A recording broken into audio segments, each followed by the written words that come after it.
Yes. Yeah. Okay. So I'll be taking the questions, the common questions. I'm clubbing them, and I'll sort of address them or target the relevant speaker, and they can answer it. So let's see the first couple of questions. I would want Professor Kiran to answer it, and essentially the question is that when will this pandemic end? So that is $1 million Yeah. question, right? And so the thing is, um, so this virus is never going to go out of of populations, but the good thing is in next 18 to 24 months probably we will have an antiviral specific to this virus, and there are more than 100 companies that are making vaccine.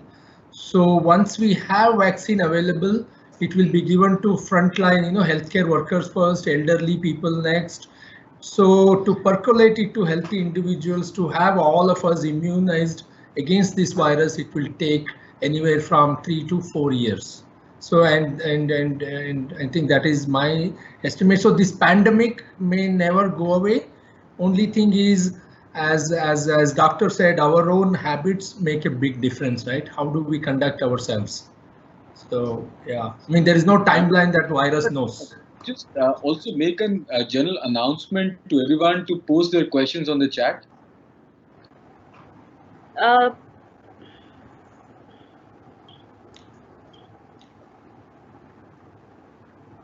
Yeah, I request everyone to post your questions on the chat. There is a Q&A. You can click on make an announcement and type your question in. Okay, so the next question is again for Professor Kiran, which is, how many days, till an asymptomatic person, for how many days is such a person contagious or, is likely to transmit the infection? So this is an excellent question, and I can say that there was one young guy. I think he was quarantined somewhere in Ahmedabad. This guy was shedding virus for up to 35 days, and he was perfectly healthy, but he was releasing incredible number of viruses. But somehow people found out that he was basically infected and were able to quarantine him. So on an average, it is 14 to 28 days, and some rare cases, it can be up to 35 days. And this virus has now mutated, and it has much longer incubation time. So this has happened in Wuhan. Now this is going for 60 to 80 days, right? So it is slowing down. But for the current situation in India, I would say 14 to 28 days is a good estimate. Probably doctor would agree with me, or maybe if he can add something to this. Yeah. Yes, the main important part is how long can it be infective? The recent studies have said that the viral load starts reducing from 10th day onwards. As correctly it has been said, 14 to 28 days. And its infectivity also depends upon the person's immune function. Somebody who has already developed the immune function, we are yet to come to that stage of evaluating that immune function based upon IgG, IgM studies and all. But yes, those who are in high risk group, that is elderly, having chronic diseases, diabetes, kidney disease, liver disease, having had cancer, having had been given chemotherapy, who are not having good weight, those who are malnourished, their need survives for longer because it finds a good housing to live in and make its own, progress and growth. So those who are otherwise immune competent, those who are in younger age, generally would be out of it by 14 days, but then extreme, yes. So it doesn't mean that we start fearing for anybody who is having viral infected to go up to 28 and 35 days, but there are specific groups wherein we need to be careful.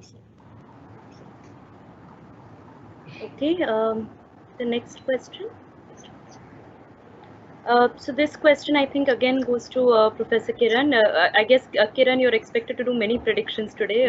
Will we surpass other countries like UK or US in terms of casualties? So maybe in number of cases, in terms of casualty over a period of time, see, this is again, although the numbers in US and UK are going down, once their lockdown ends, we are never going to, it's very hard to predict how this is going to go, right? So in terms of casualty, if the lockdown ends, our mortality rates are really, really low, but our testing is also low. right? So this is going to go away. I mean, it's very hard for me to predict whether we are going to. I think maybe we can surpass UK, but US I'm not so sure. I think doctor has a point to make here. Yeah. The thing is, because media and everybody is sitting onto it, we are worried of the casualty. 2018, 47,000 people died in road traffic accident. Every day, 3,500 people lose life because of tobacco, either because of cancer, otherwise coronary artery disease, or tobacco-related COPD, smoking-related COPD. Every 9th minute, one lady loses life because of cervical cancer, which could have been prevented by early detection and rubella vaccination. We are not bothered for it, and there's some number which has been popped off every day. We have lost only 30, 35 people every day in last 2 months. Why are we much worried on why are we on a race? No, we are not on a race.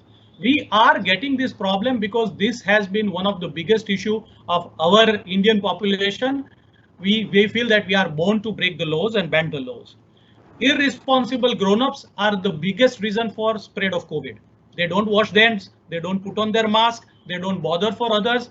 20 to 25% youngsters who are acquiring the disease, they become the spreaders. And the spreaders are not being given any kind of a threat that if you are found to be spreader, you will be hanged. I'm sorry to use these hard words, but this is what it is. We are only seeing the darker side. We are not seeing other dark eras which is there already existing in our country. We have not lost a road traffic accident those many people in last 3 months. We have stopped smoking because the tobacco was not our. COPDs have started behaving better. Those many things are happening. So let us see that positivity also. Sorry to add on this, beyond COVID, but that's a number which we have to be seeing for also.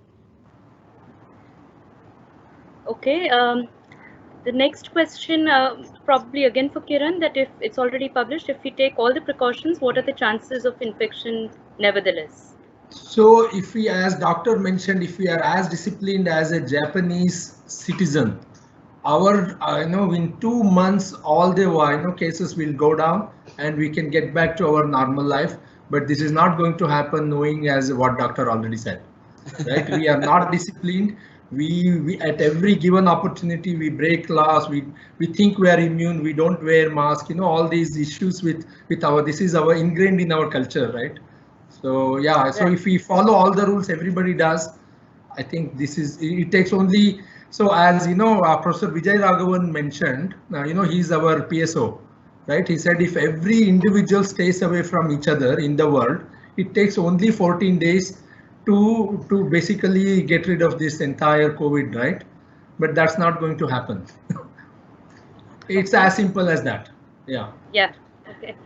Okay. The next question for Professor Amrish, that can we have people like our maids and electricians and plumbers, this is a part of daily life, right? We have people coming into our home who are strangers and who don't live with us. So how safe is it to bring these people home, and what precautions to take, because we will need emergency services and fixing and carpentry and all of that. So what do we do? Yeah, so in this case, I mean, the suggestions are basically don't allow anyone who is not wearing the mask. Okay, make sure that the person, if you can make some arrangements for washing the hands outside your front door or main gate, that's excellent. That anyone who has to come in for a very strong reason, for a very emergency service need, he has to first wash his hands, keep his footwears out, maybe wash his feet too, comes in with clean hand, feet, does the work, doesn't touch anything else in the house other than what he's supposed to repair. After the repair is done, the entire thing is sanitized with alcohol-based sprayer or anything else. Or if it can be wiped with soap and water, that is the best thing to do. And make sure that this person is not touching anything else other than the things which are getting repaired, and then gets out safely.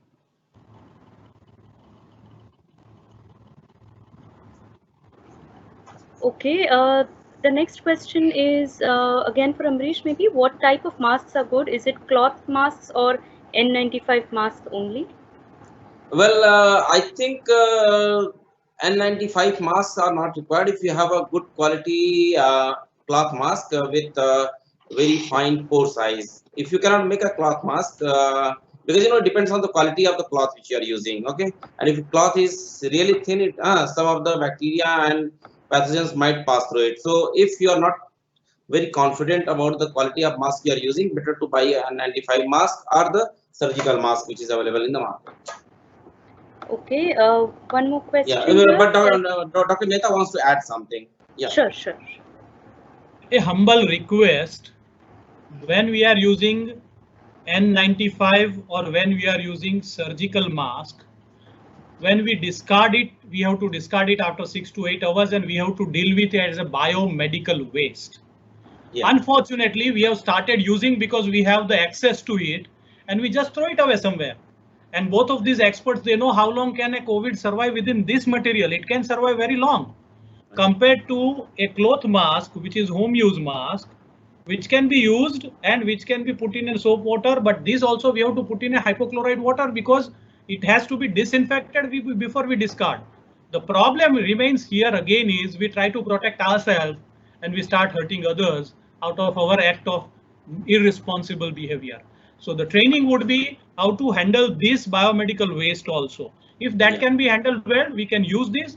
Otherwise, it would be good to use a good, as correctly been said, good officially made and sold cloth mask, which can be used every 3rd day, 4th day by keeping it clean, washed, keeping in hot sun, so that it not generate. Because imagine 130 CR people in India buying one mask every day and just creating the biomedical waste.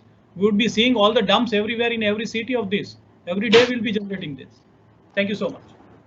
Yeah, very good point. Okay, there's another question. I'll post this question for Professor Kiran. Hello, Kiran, can you hear me? Yeah, I'm here. Yeah. So the question is by Mr. Khichri. He's asking that COVID-19 has two aspects. Clearly the health well-being is a major aspect, which about is 90%, but there's also a huge economic impact because of the lockdown, and we cannot certainly have eternal lockdown. So do you think that developing herd immunity would be a practical solution such that there is a low fatality rate overall? Is that a practical solution, herd immunity? And what is herd immunity also, if you could just say in one line? Yeah, so herd immunity is something that the entire population gets immunity against the virus, right? And how does one get herd immunity? There are many ways. One of the ways is, like I said, you need to expose to about 1,000 to 2,000 virus particles to get infected. But if you are exposed to about 20 to 30, 50 viruses at a time, you are basically getting the virus, but not enough of it to basically cause the disease. And thereby, that may be enough to develop some neutralizing antibodies. Right. So in those cases, yes, it is possible to have herd immunity.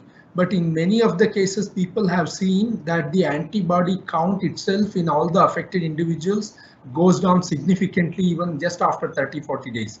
So this is something of a mystery for all immunologists. And so this basically means that developing herd immunity might take much longer time. Right. So the good news is this virus does not mutate as quickly as HIV virus, and there will be antivirals that will be available. And there are two companies, the vaccines that are being made by two companies are quite promising. Right. So I think development of herd immunity is probably, we don't know enough of how this virus behaves in the long term. Right. So probably just to add that. Yeah, one more question was that can herd immunity be achieved in a controlled environment? Is it like, or is it just evolves organic? So that brings in, there are a lot of ethical and biosafety issues. How do you expose individuals in a controlled manner to this virus, right? I don't even know that is a possibility. So I don't think that is recommended. So Dr. Mehta has a point to make. Yeah. In a simplistic word, what I would say, what is herd immunity? The boxers get trained to get a punch every day. So when they are in a boxing ring, when they are across somebody fighting, they don't get much hurt by those punches. Same way, I get one punch every day, smaller, and I develop my own immune status. That is what is herd immunity in a lighter way. But yes, only those who are immune competent, the population between 20 years to 40 years who do not have any other diseases, and those who are taking enough rest, those who are taking good food, those who are strong in immunity, they do not have any other comorbidities. When they are exposed in a controlled way, they may develop their immunity. Who are these? These are the doctors, these are the nursing staff, These are the administrative staff. These are the policemen. These are the corona warriors. These are the bank, employees. Those who are standing on the gates. They would be on a smaller or larger dose. They would be given these punches.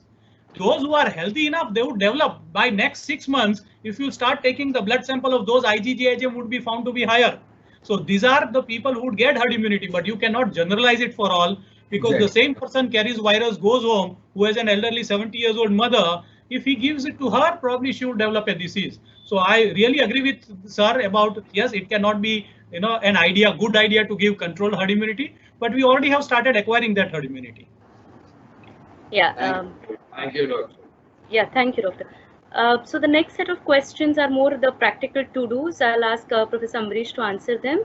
One would be, what sanitizing agents should be used while cleaning your veggies, your food, items that you buy from the grocery market. Once you bring them home, what do you do? I'll also add to that, is Dettol or Lifebuoy or any of these things effective soaps to use? Okay, this is a quite tricky question. But anyway, I will answer it because it's a very good question and people are very concerned about it. So please do not use bleach solution, Dettol or detergent for washing the clothes or your Lifebuoy solutions for washing the vegetables. They contain very harmful chemicals. Okay, the best way to deal with washing the vegetables will be probably using hot water, mix some salt if you can, and then wash them. Okay. I think that is the best strategy to adopt for washing the vegetables at present. And don't eat the raw vegetables. Try to eat the cooked vegetables. Things which has to be eaten raw after the cleaning, they can be kept alone for some time, and then they can be used after it has. The water, everything has dried out. So just to add to this, if I may. Yeah.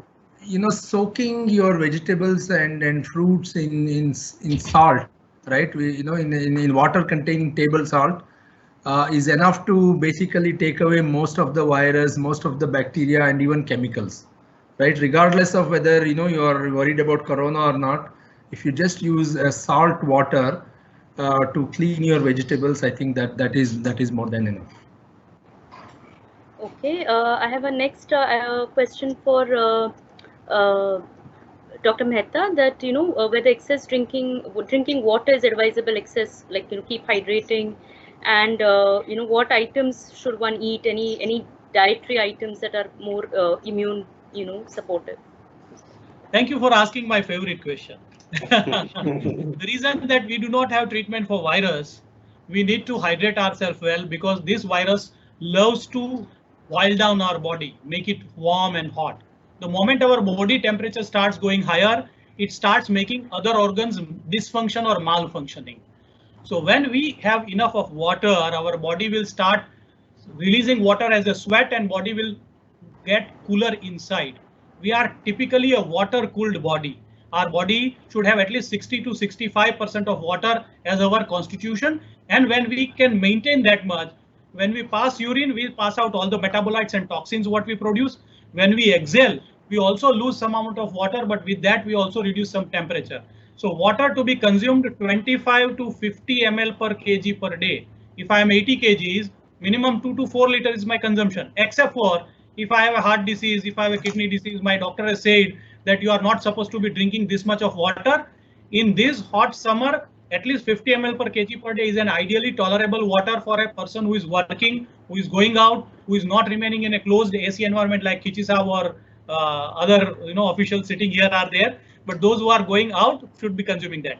And then second, very important is the type of food.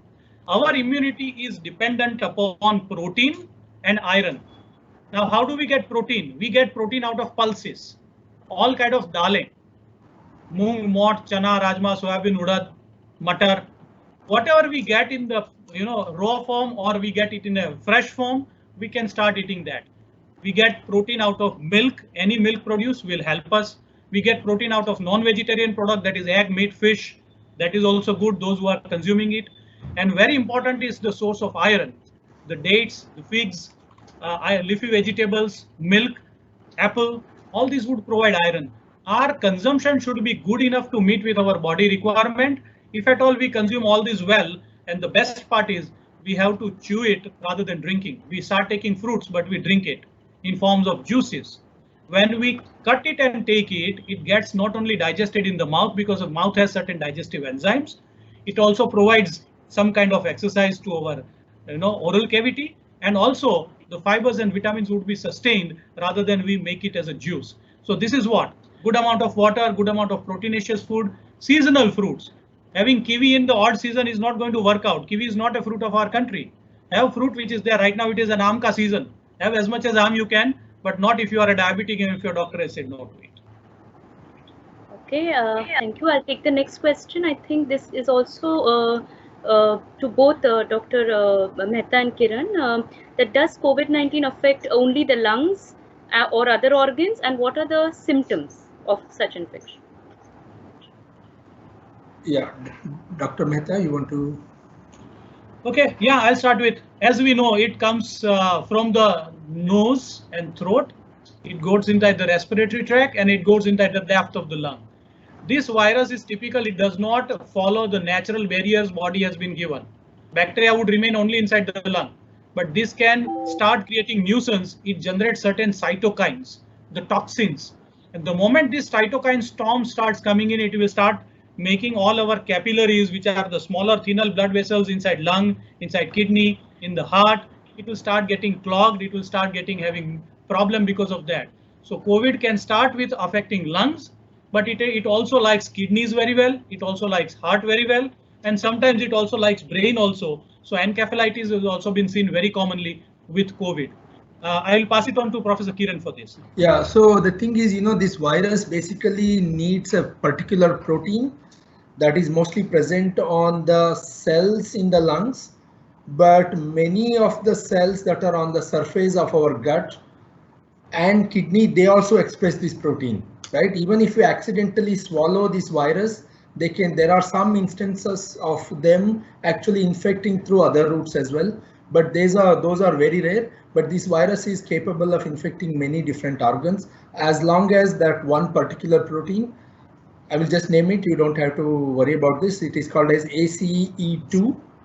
This is the receptor for the virus, and this protein is expressed in many of the organs, many of the cells in different organs, right? As long as virus has access to get in, once they are inside the cells, they multiply happily, right? So that is how they establish their replication. Yes. Okay, okay. So there's Kiran. This is probably again for you. That one of the theories that's making the rounds is that 50 to 60% of the population will have to get infected before a decline starts occurring. How true is that? So in essence, I think that this is true because this virus is never going to go away from the population, right? So if it stays at some low levels, it will keep on infecting people, and before we see the decline, I think our lockdown did help in some ways, but because of our, as Dr. Mehta rightly said, because of our behavior, and all it takes is one or two, have you heard about this term called COVID-idiot, right? That is a new terminology, right? An idiot who doesn't wear the mask, who doesn't wash his hands, and happily spreading the virus and all. So yes, so before the decline, I think our country has seen very slow progression of number of cases, right? And it is going to go up, and it will take infection about 30 to 40% of the entire population to start, to see the decline. I think that is a fair estimate. Yes. Okay, the next question probably for Dr. Mehta. Is there any medicine which can be used for precaution against COVID-19 which is not harmful if we take for at least, let's say, a month? Likely it has been said the medicine which has an effect would also have a side effect.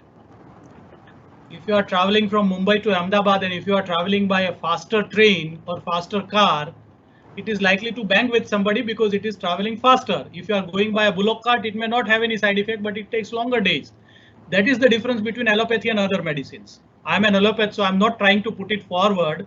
So when we talk of any adverse effect, we have to be prepared for adverse effect because every human body is different in handling the chemical which is coming in our body. A medicine is what? Is a chemical. First, we have to understand this body has been made to repair itself on its own. Like we have a wall which is broken, we bring a mason and we give them a brick, we give them cement, we give them water, we give them all the material, and we tell them you have to make this brick wall. This body which gets a dent gets repaired, and that reparative material is medicine. But if my body is not able to handle that reparative material well, or I have something else also in my body which does not like that reparative material, that is medicine, it may show up side effects. So let us understand that the medicine which is being given out of many research papers and theories, wherein it has been found to be effectively helping most of those who are being given. The most may be more than 50%, most may be 99%, maybe 99.5%, sometimes 100%. Because this is a virus, and Professor Kiran has already said, we are yet to come across an antiviral. So we are trying to get some proxy, we are trying to get some dummy which can help us to fight against the effects of this virus. So HCQS reduces the inflammatory effect. Azithromycin reduces the bacterial growth which would happen because virus would bring in piggyback bacteria which are community acquired infections. So these are steroids will reduce the inflammation which is there in the whole body. So this medicine, whatever has been used, on assumption it is going to reduce the damage which is being caused by the viruses. There is nothing prophylactic except for maintaining good hydration, having had good exercise, having had taken good restful sleep, and having had kept our mind at a peace, so that the anxiety does not induce more catecholamiне surge, does not raise our blood pressure, does not raise our sugars, does not make us vulnerable if we have acquired COVID to get affected by it. Infected and affected are different. Infected is the one who has a presence of virus. Affected are the one who start developing the disease symptoms and who start suffering. So we can be infected, but if we do not want to get affected, no need to chase a pill. We have to start behaving ourselves well. That would be helping us on the longer way. And also, just to add to that, there are some myths like, vitamin C, if you take, this will prevent the virus. It's not, and there are many such things, and while taking vitamin C, I mean, I have no problem with that, but this is not going to help you in any way. I think the best immunity booster is, as Dr. Mehta said, good sleep, right? So, yeah. Kiran, one more to add to that. What about these arsenic pills that is doing the round? These Ayurvedic, Ayush is suggesting. What about that? Arsenic pills, right? I think this is more of a homeopathic medicine, and the arsenic is given in very, very, very low doses. And homeopathy was developed, so I really, nobody knows what is the mechanism of action of many of these drugs, right? And they are given in such a low amounts, and until and unless we understand how exactly it works, and all people have is some association studies, right? And it all comes down to numbers. If 100 people take, some 20-30% of them get better. It could be because of their own immunity or immune system. As Dr. Mehta said, each and every individual is different. So to see the direct effect of a particular medicine, it takes systematic clinical study, right? And I don't think, as Dr. Mehta rightly said, I don't think there is any preventative medicine out there right now. Okay, the next question for Dr. Mehta, are asthma patients or people who already have some existing respiratory disorders or diabetes, are they more vulnerable, and what is their recovery chances? Vulnerable? No. Once again, COVID does not see that this person coming on in front of me is a diabetic or a hypertensive or a lady or a child or an elderly. COVID is same for all. It is really good. It has a great attitude. Somebody who wants to bring in would definitely go with him or her. So if I'm a diabetic or an asthmatic, I don't wash my hand, I don't put on my clothes, face mask, COVID would come to me. But when it comes to me, COVID finds that this body which is asthmatic has already taken steroids. This body which has asthma, which has had some infections in past, has a lot of scars in the lungs, so I can go and hide it over there. This body which is an asthmatic, his immune system is low. So this COVID would find it as a good body to progress and grow. And that is the reason the outcome may be different, but chances of getting infection would remain the same with everybody on this planet Earth. Okay, thank you. Professor Nita, just a couple of more minutes and then I think we should wrap up. Okay, there's several, about 40 plus questions left. We've already know. answered several. Yeah, sure. We'll just take a few more. So I'll take a different category of questions, and then we'll wrap up. Professor Ambrish, may I have? So I'll just sort of bunch 3-4 questions, and then you can answer them. They are all about prevention, at the bank. So how should bankers respond to customers affected by COVID-19 is one question. The next is, how should the branch office or site be disinfected, like sprays, wipes, and how often should this be done? Is use of frequent sanitizer a safe thing? The next is, how about, what do you do in canteens, etc.? How should, one sort of negotiate these environments? How do we travel in common transportation, customer meetings? So these are some of the, practical banking environment questions and how to deal with it. You can go ahead. Yeah. Okay. So first of all, anyone who is known to be affected by COVID-19, if he's having the symptoms, he should never visit the branch. Okay.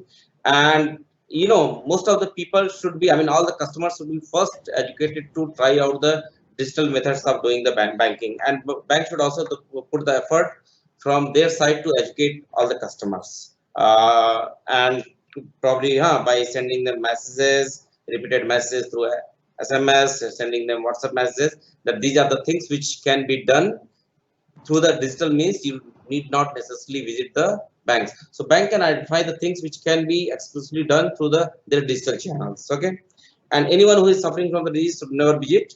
And if possible, bank can take a proactive step. If person is really in a financial need, one can visit with all the safety precautions to this person and can deliver the whatever is required. Now the other thing is that what kind of sanitizers should be used, right? So whatever you are buying from the market, make sure that they are approved. Okay, because nowadays a lot of companies have popped up. Okay, so don't buy the things which are not approved, as they should have at least some certification from government certification. Don't buy any sanitizer or disinfectant for bathrooms and other things. Don't buy anything which is of local nature and has no certification. As far as the use of canteen and other things is concerned, maintaining the social distancing is a must. Okay, you cannot sit next to your colleagues and eat there, and probably dividing the time for having the lunch and other things should be done. And if there are things which are being used, there are equipments which are common, for example, a microwave or a coffee maker or a tea maker, then those things require the sanitization more often. Okay, and bank, whenever there is an opportunity to do the disinfection and cleaning of highly touched surfaces, so the employees should always sanitize their hands as well as their working desk as frequently as possible. But the highly touched surfaces, for example, door handles, railings, and other things, they should be sanitized more often, probably 3-4 times in a day. Yeah. Is there anything else I missed out? So just I want to add one more thing. Disease spreads much more quickly in a closed environment. Yeah. Right. If banks can open up windows and not use ACs as much, I think that is something that that can be very easily implemented. Sure. I think Professor Kiran, we may have to repeat that because we did not project you. So what I'm trying to tell you is that in a closed environment, when you have all the ACs on, with all the windows closed, so basically the air is recirculating, which is not good for people, right? So one basically has to open up the windows and then basically whatever there is this aerosol that will basically go away, or you have to also look at how often you clean the HEPA filters of your ACs, right? So that is something one has to pay attention. Can I add to that? Yeah. So one of the things, if you have a air circulation system, make sure that it is also equipped with the sanitizing system. So most of these air circulation systems also have ultraviolet lights, which gets rid of all kinds of viruses and bacteria. So make sure that it is equipped with that, and it's very easy to to fix these kind of system into the existing ones. Then always try to have a contactless method. I mean, have some partition between the customer as well as the bank employee. So these are the two additional things which you can do. Just to add to that, I used to like earlier conventional way of banking. Nowadays, all banks are open. Customer can go and sit with employee. I mean, it's quite good. That relationship is very good, but not in these times. Maybe temporarily there can be some partitions and. Okay, Mr. Handa, there are a set of questions. I can just categorize them into two and cover them up. Should I go ahead and do that? Sure. Let's just take the last batch of questions. Yeah, that's what I have removed all the repetitive questions. I have cleaned it up. So let me just, quickly to Kiran. I'll just repeat, I'll just club the questions and then you can answer them together. First is that if you've had COVID-19, what are the chances that you will get it again? Next is that, does checking of temperature of the customers at the visiting bank branch, will it be effective?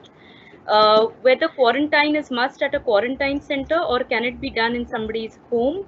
Are they, then if there is no medicine, then how are people getting cured? So the thing is now, I will start from the end. So people have their own immunity, right? When you are exposed to virus, when your body is able to cope up with the virus for some short duration of time, your body will develop antibodies against the virus and eventually virus load goes away. And that is how you are protected, right? So you don't really need to take any medicine, but as long as you keep hydrated and eat good food, I think that is good enough. And the second thing is, if you're asymptomatic or if you have mild symptoms, you can just quarantine in home itself. I think that is what the guideline says, because most of the hospitals are now completely taken up and there are no free beds available, right? So what was your first question? What are the chances of relapse? So chances of relapse are very, very, very rare. And in some cases, people think that it is relapse because the initial initial identification of the virus turned out to be false positives, right? Initially, people had some kind of fever. It was probably due to some other infection.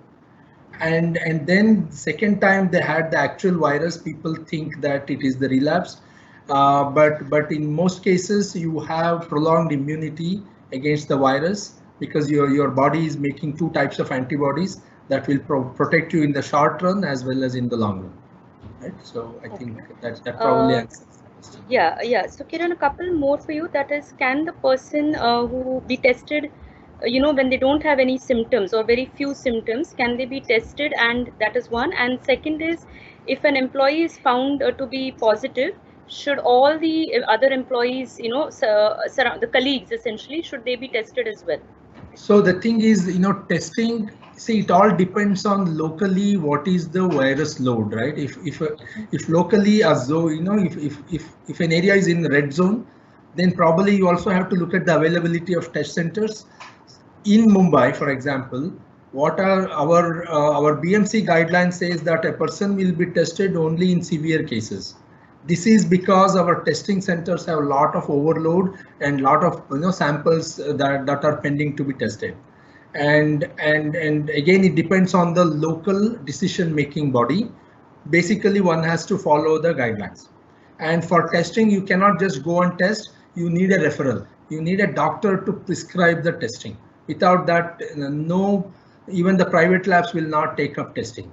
And the second thing is, if one of the colleagues is found positive, the best thing is to just quarantine yourself for 10-15 days and wait and watch what happens, and there is no need for you to get tested, right? Okay. And Professor Ambrish talked about this R0. One individual on an average can give the disease to maybe 2 more people, right? Not more than that. So on an average, but there are some super spreaders as well. So one has to be careful. But there is no need for testing of every individual, right? So this is what the recommendation says as of now. Okay, Kiran, one more, that while you are self-quarantining at home, what precautions should other family members take who are staying in the same house? So basically anything that you use, right? All your utensils, all the plates, all the glasses, your cloth, everything has to be washed in water. I mean, washed with lot of soap, and that takes care of everything. And if you have a separate toilet and bathroom, I think that will be really nice. And as much as possible, that social distancing has to be maintained at home as well, and that and all the things that belongs to that individual have to be really cleaned. And soap will basically, these viruses have this membrane which is made up of lipids, and as soon as it comes in contact with the soap, virus is basically disabled. They cannot infect, right? So I think Dr. Mehta has a point to make here. But the soap should be there for at least 20 to 30 seconds on the hand. Yes. So what I would recommend to my patients, start, having jingle. Happy birthday to you. Happy birthday to you. By the time you finish, it is 30 seconds. You can chant the mantra, whatever you, Om Bhurvasva Om Tat Savitur Varenyam, whichever you like, or Namokar mantra. This would be very important for every person to, in the back of mind, to understand that 30 to 40 seconds of time contact is must for even simple soap to kill this virus, which is very fragile, as correctly been said by Dr. Kiran. And very important is, if I get quarantined, I have to learn myself to wash my clothes partially, or clean my utensils, what I'm using in the room wherein I'm a quarantine. I may be a big, anybody, a company owner. I may not ask my family to do that on myself. Otherwise, if I have to keep it in the soap water and then I pass it on to them. But it would be good to come into that discipline, that time may come, I may learn to do all these things rather than, passing it on to others or caretakers. Okay, a couple more questions for Kiran and both Dr. Mehta, that I'll just combine them. I think we should just close it now. Sure. Time out, yes. Sure. Okay. All right. I think, yes. Thank you everyone for this wonderful session. Yeah. I'll do the closing remark. Yeah. Okay. So it's good that we have a lot of questions, which means we have kept the audience interested, right? Right.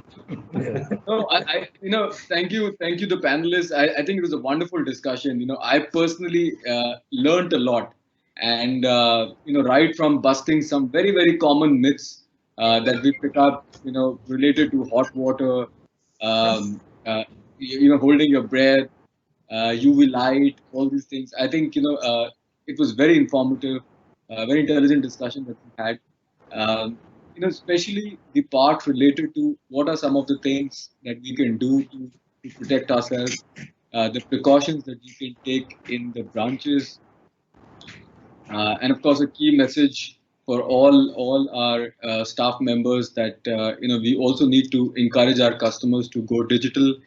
The panel members will be happy to know we have refreshed our digital channels and our mobile banking, internet banking, and we are loading a lot more retail services onto it. So our staff members should eagerly spread the awareness to our customers in these times. Once again, on behalf of the top management and especially Kichi sir, who's sat through the entire presentation, listening very avidly, I thank you all. And there are a ton of questions that we have. I see another 50 questions that are still in the queue, but I think we'll have to just close it here. We'll probably just try to group them, circulate them, and also Dr. Mehta has shared a form for self-assessment if somebody has COVID. Would share that link to the staff as well. Once again, thank you very much. Thank you. And we'll share a video recording. They have to share your Thank you. Thank you. Thank you. Thank you. Thank you, everybody. Thank you. Thank you. Thank you. Thank you. Thank you. Thank you. Thank you. Thank you, everyone. Thank you.